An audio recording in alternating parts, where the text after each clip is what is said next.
2025年7月27日凌晨，澳洲雪梨东区玫瑰湾的夜空骤然响起金属碰撞的巨响，一起离奇的车祸就此拉开了一场横跨万里的权谋疑云序幕。当时23岁的华裔女子杨兰兰驾驶一辆价值不菲的蒂芙尼蓝色劳斯莱斯 SUV， 迎头撞上一辆迎面而来的宾士轿车。这不是普通的交通事故，宾士车上重伤的司机是澳洲知名电台主持人凯尔的司机，他身受重创，骨盆碎裂，脾脏破裂，10根肋骨断裂，医生甚至被迫切除了他的右髋关节，恐怕将终生残疾。而造成这一切的杨兰兰却奇迹般毫发无伤。现场一片混乱之时，目击者注意到一个令人不安的细节，劳斯莱斯中的年轻女驾驶神情木然，仿佛惊呆了一般。警方赶到后，杨兰兰被当场逮捕，她涉嫌酒后驾驶并肇事伤人。更蹊跷的是，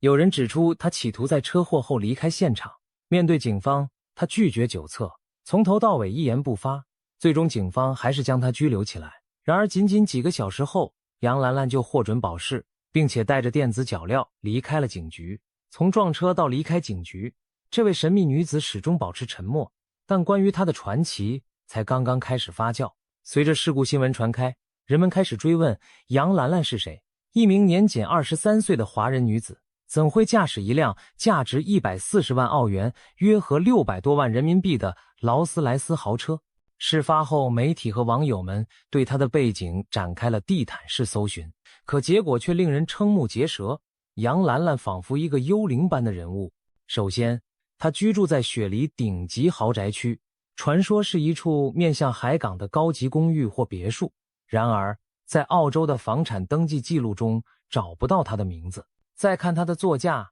除了肇事的那辆劳斯莱斯卡列南休旅车外，据说他名下还有另一辆敞篷劳斯莱斯，同样是限量版，甚至尚未正式注册上牌。如此奢侈的座驾阵容，在20出头的年轻人中绝无仅有。更让人不解的是，他在网络世界毫无痕迹，没有任何社交媒体账号，没有公司注册资讯，甚至连 LinkedIn 这类职场档案都查无此人。在资讯时代，几乎每个人的身份背景多多少少都有迹可循，可杨兰兰却仿佛刻意从资料库中被抹去了一般。英国《每日邮报》的报道感叹道，这样的数位幽灵在高度互联的现代社会中极为罕见。难道真的是背后有人刻意隐藏它的存在吗？除了看不见的数据痕迹，杨兰兰在现实中的高调奢华更加重了神秘色彩。她被捕时的着装也引发热议，身穿价值近15万人民币的香奈儿黑色上衣，脚踩着名牌鞋包，全身行头出估超过5000美元。警方押送她出庭时，她戴着口罩和渔夫帽遮挡容貌，但仍难掩浑身的贵气。有人惊呼，一个20出头的女孩，不仅座驾是劳斯莱斯，穿戴也是国际顶级奢侈品堆砌。这种享受生活的水准让见多识广的媒体都为之啧舌。更耐人寻味的是她的生活状态。有邻居透露，杨兰兰平时很低调内向，甚少露面，也未见她有任何工作，但家里摆满各种限量版的艺术玩偶和名牌精品，出入都有豪车接送。钱从哪里来，人从哪里来？在当地人眼中，她简直就是一个突然出现又神秘无比的富家千金。当如此反常的一连串资讯曝光后，整个事件开始变得扑朔迷离，网络上议论纷纷。真正将杨兰兰推上舆论风暴中心的是几个惊人的传言数字。首先，有传闻称杨兰兰在事故后轻松缴纳了7000万澳元的保释金，在短短几分钟内巨款即汇至法庭账户，令办案人员目瞪口呆。7000万澳元是个什么概念？约合新台币13亿多，人民币30亿元上下，这可不是普通富豪掏得出来的零花钱。如此天价保释金的传闻一出，网友惊呼，这得是什么家世，才能眼都不眨的拿出7000万澳元保释自己？然而，更骇人听闻的传言紧随其后。有网帖爆料称，法院调查杨兰兰的资产时发现，她在澳洲的银行账户中竟然躺着高达2700亿澳元的存款余额。2700亿澳元，这是一个几乎令人无法理解的天文数字，相当于约 1.3 兆人民币，足以让她跻身全球首富排行榜的前几名。这位年轻女子难道已经富可敌国？消息传出，中文网络一片哗然，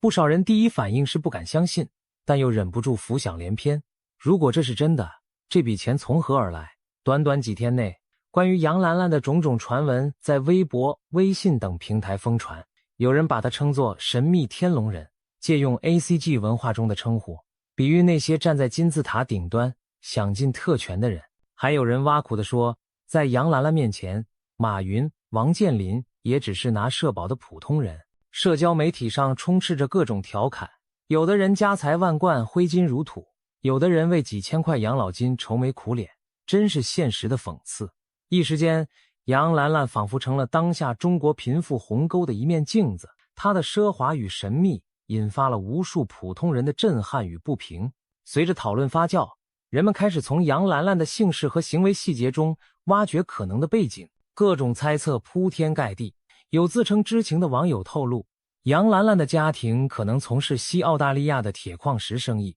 是低调的矿业富豪，每年仅靠分配铁矿出口配额就能坐收暴利。若真如此，这或可解释她在澳洲的奢华生活。毕竟澳洲矿产行业与中国市场联系紧密，一些中国矿业巨头的子女常年居住澳洲也不足为奇。然而，更多人觉得这种解释仍不足以支撑那天文数字般的财富。中国网民更敏锐地捕捉到一个细节，杨兰兰这个名字颇有深意，在中文里连名带姓都是杨字旁，似乎隐隐透出某种红色家族的影子。有人开始联想中共历史上的大人物杨尚昆家族。杨尚昆是中共元老，曾担任国家主席，其家族势力显赫。如果杨兰兰与杨尚昆家族有关，那她身居海外，背负巨额财富，也许就有了另一种可能的解释。是不是某个红色家族在海外秘密培养的后代，为资金转移做着掩护？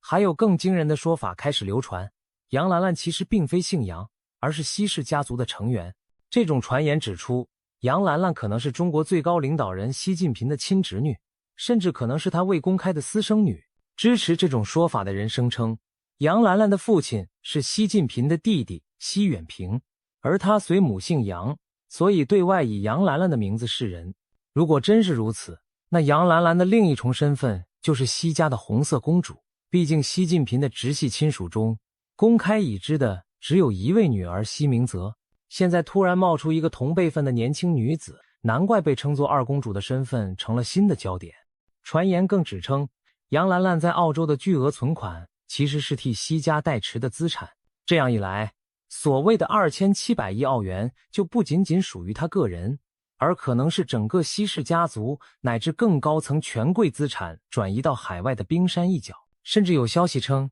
杨兰兰身边一直有贴身保镖护卫，而这些保镖并非普通保全公司雇员，而是直接来自中南海的特勤人员。一个人在海外生活，却配有中国最高机密级别的安保，若非背后站着当权者，谁有如此本事？还有阴谋论版本牵扯到了中国知名媒体夫妻档杨澜和吴峥。杨澜是中国家喻户晓的电视主持人，她与丈夫吴峥被视为有深厚政商背景的赵家人。坊间竟有人大胆猜测，杨兰兰会不会其实是习近平和杨澜的私生女？毕竟杨兰兰这个名字乍看像是杨澜名字的谐音延续，而杨澜夫妇多年来一直左右逢源于高层，难免令人浮想联翩。当然，这一说法过于劲爆，更多人认为只是捕风捉影的新闻八卦。然而无论哪种版本，几乎所有猜测都指向一个共通点：杨兰兰绝非普通人，她背后极可能站着中国最有权势的家族之一。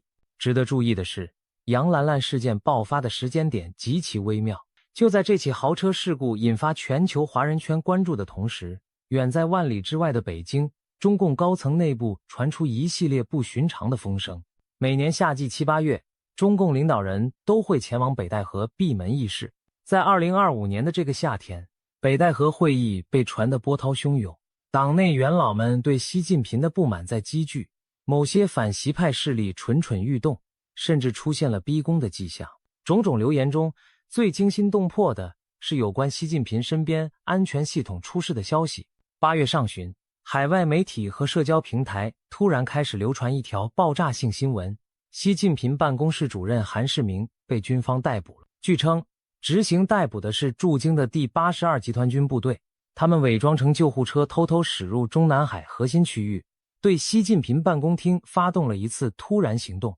现场甚至发生小规模枪战，习办主任的警卫进行抵抗，但很快被制服。韩世明本人则被带离中南海。据说这位韩主任不是一般人，他是习近平的心腹之一，也是去年20大上架走胡锦涛的幕后黑手之一。那场震惊世界的20大驱逐事件，将前任领导人胡锦涛当众架离会场，而如今执行者竟然自身难保，仿佛报应来临。这条消息如果属实，意味着什么？意味着习近平身边最核心的助手和保护力量都可能出现了倒戈或被清除的情况。更经传习近平的贴身警卫队伍被全部撤换，那些一直守护在他身边的特勤人员被调离，换上了别人，而下令动手的人，传闻正是军方实权人物张又侠。张又侠是中央军委副主席，也是习近平多年战友，被视为铁杆亲信。但就在北戴河会议期间，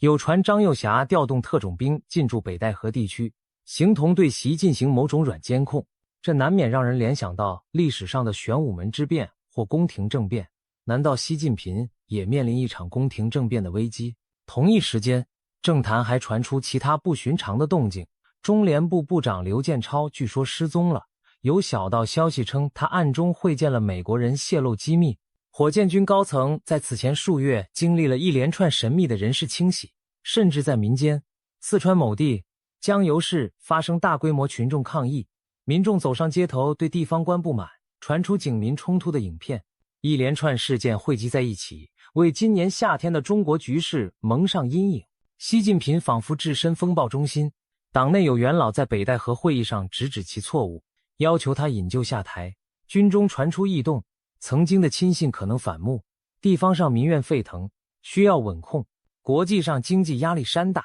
这些迹象折射出一个可能的事实：习近平正经历执政以来最严峻的内外挑战。也正因如此，当杨澜澜的新闻在网络炸开时，不少敏感的人立刻意识到，这件事恐怕不只是简单的花边社会新闻，极有可能和北京高层的权力角力脱不开关系。一场稀泥的车祸，为何能在中国国内引发如此高的讨论热度？而且官方对相关传言显得异常紧张，一边在社交媒体上悄悄屏蔽删除过热的讨论，一边派出具备公信力的舆论代表来辟谣灭火。这种种迹象让人怀疑，杨澜澜事件的背后有没有可能是一场精心策划的政治举动？一时间，各种阴谋论视角开始解读杨澜澜事件。有观点认为，这是反习派故意抛出的重磅炸弹。在北戴河会议上，反对习近平的势力也许抓到了习家族海外藏富的把柄，于是借由杨澜澜这起车祸将秘密公诸于众。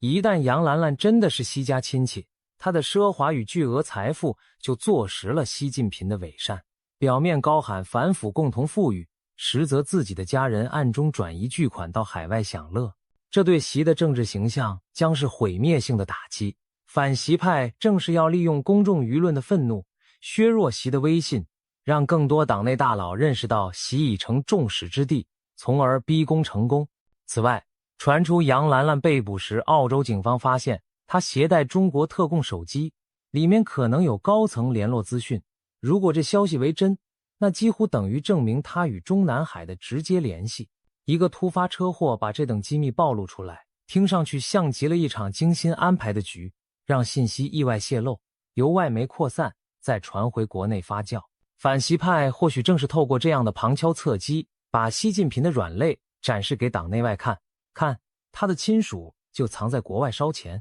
然而，另一种截然相反的说法也在坊间流传，杨澜澜事件其实是一颗烟雾弹。支持这种观点的人认为，或许正是习近平阵营故意不加管控地让杨澜澜的新闻热起来，以转移国内公众对其他敏感事件的注意。例如，就在8月初，四川江油等地爆发民众抗议事件，甚至传出枪声。如果民怨事件蔓延，将非常不利于当局维稳。而杨澜澜这种富豪丑闻话题，正好满足公众的猎奇心理，吸引大量眼球，使社会舆论从体制问题转向八卦议题。一场车祸盖过了一场骚乱，这对执政者反而是有利的。还有专家分析，不排除习近平方面在利用此事清理自己内部的地雷。如果杨兰兰真与习家有关，那也说明家族中的某些成员在外恣意张扬，给习领导人带来隐患。与其将来被敌对派系捉到实锤，不如现在自己先引爆，再通过媒体辟谣平息，把影响控制在可承受范围内。尤其是胡锡进这样的人出面，用半信半疑的口吻说让子弹飞一会儿，看看会发生什么，似乎有种试探水温的意味。如果风头太紧，他的文章也算给舆论打了预防针，传言未经证实，大众情绪被挑逗了，要冷静等等。这种模棱两可的辟谣，既否定了荒诞数字的真实性，又不完全否认杨兰兰背后可能有点故事，留出回旋余地。谁在放料，谁在灭火，真假难辨，正体现了权力博弈中信息战的诡谲。随着杨兰兰事件在网上越炒越热，中国官方终于意识到必须进行干预。于是我们看到了一场舆论博弈的经典戏码，一边是社交媒体上对杨兰兰背景的充满暗示性的讨论帖文被大量删除屏蔽，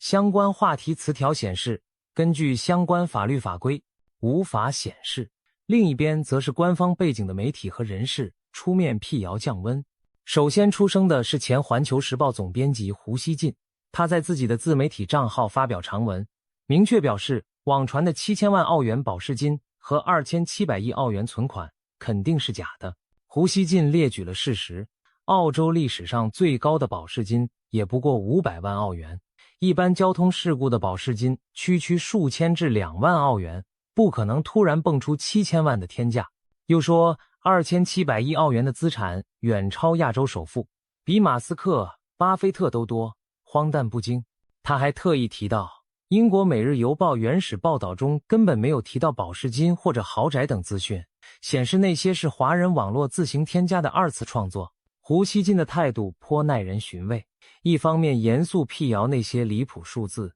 另一方面又承认杨兰兰在澳洲的神秘存在确实让人感兴趣，只是现在信息太少，有人在编造假消息挑逗公众情绪。他最后来了一句，还是让子弹飞一会儿，看看接下来会发生什么。这句话等于暗示大家保持关注，同时等待更多权威资讯。除了胡锡进，官媒系统也开始行动，凤凰网、观察者网等发布文章，转述澳洲方面的回应。新南威尔士州司法机关澄清，杨兰兰获释并没有设置任何金钱保释条件，所谓巨额保释金纯属子虚乌有。法院还明确否认了查出天量存款的传言，强调这种说法没有任何可信来源。当 BBC 中文网都报道澳洲官方否认传言后，网上的舆论声浪才稍稍减弱。毕竟连国际媒体都引述了权威辟谣，很多吃瓜群众也就将信将疑的作鸟兽散。可是即便数字传言被压下去，杨兰兰其人其事仍旧是未解之谜。辟谣澄清的内容很巧妙地回避了大众最关心的核心，杨兰兰究竟何许人也？她的巨额财富究竟从何而来？这些问题官方并未回答，于是人们不禁怀疑，辟谣声明虽然驳斥了极端夸张的说法，但杨兰兰背后是否仍隐藏着惊人的真相？只不过暂时没有硬证据曝光，子弹飞过之后，真相会浮现吗？许多人选择继续保持关注。无论杨兰兰是否真的是习近平家族成员，她的故事都让公众把目光投向了一个敏感话题：中国权贵阶层的隐秘财富版图。过去10年，习近平一直以反腐败斗士自诩，打掉了一批又一批贪官污吏。然而坊间也早有传言，习近平在重拳清洗政敌的同时，对自己家人和嫡系网开一面。多年前的境外调查报道曾指出，习近平的直系亲属，包括其姐姐齐乔乔、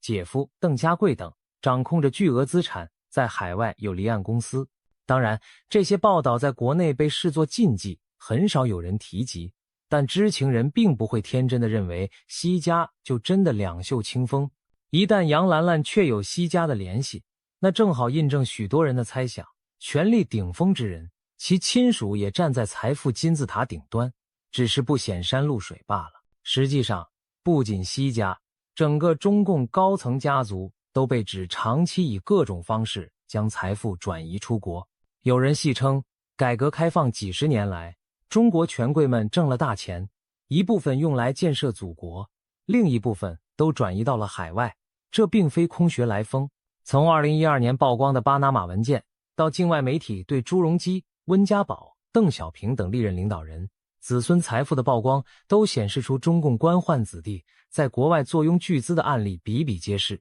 只不过以往这些黑幕离普通百姓生活很远，也没有直观的爆点事件来引发全民关注。而这一次，杨兰兰事件成了一根刺破窗纸的针。一个年轻女孩，一场毫不起眼的醉驾车祸，却一下子牵出巨额财富、权贵后代的敏感字眼，让许多人头一回真切地意识到，原来在我们看不见的地方，某些人早已富可敌国，过着我们难以想象的生活。如果他真是红色权贵后代，那么普通人心中多年来积蓄的不平和质问就会喷涌而出。凭什么他们家可以拥有如此多的钱？这钱又从哪里来？这些问题无疑将直指整个体制最忌讳的痛处。甚至有人揣测，2700亿澳元的传言之所以能传开，是因为它虽夸张，但击中了某种真实。也许没有那么夸张的数字，但权贵阶层瓜分国家财富，向海外转移资产确实存在。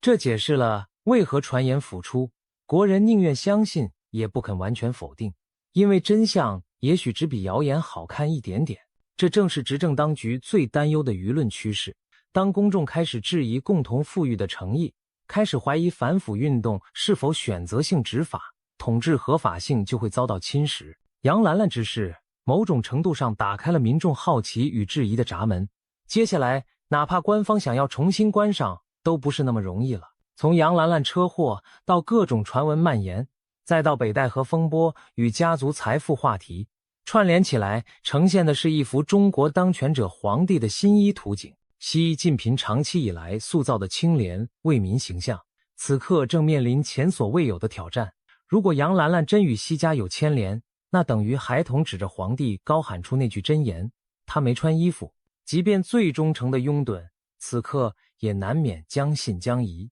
就算杨兰兰最终证明与习毫无关系，这场风波也已经种下了不信任的种子。人们亲眼看到官方急于灭火的样子，看到传言中的每个情节虽被否认，却又似真似假，看到从媒体到网络一片纷乱，这足以让平日习惯服从权威的人开始怀疑皇帝究竟是不是清白无瑕。习近平上台以来，经历过许多次内外风浪，他铲除了党内一大批贪腐高官，稳固了个人权力，甚至打破常规，在2022年拿下第3个任期。表面看来大权在握，然而权力的积累也伴随着危机的积聚。10年反腐树敌无数，经济下行怨声载道，高压统治让官僚噤若寒蝉，却也离心离德。眼下中国正处于内外交困之局，经济增速放缓，失业问题凸显，美中博弈加剧，社会信心不足。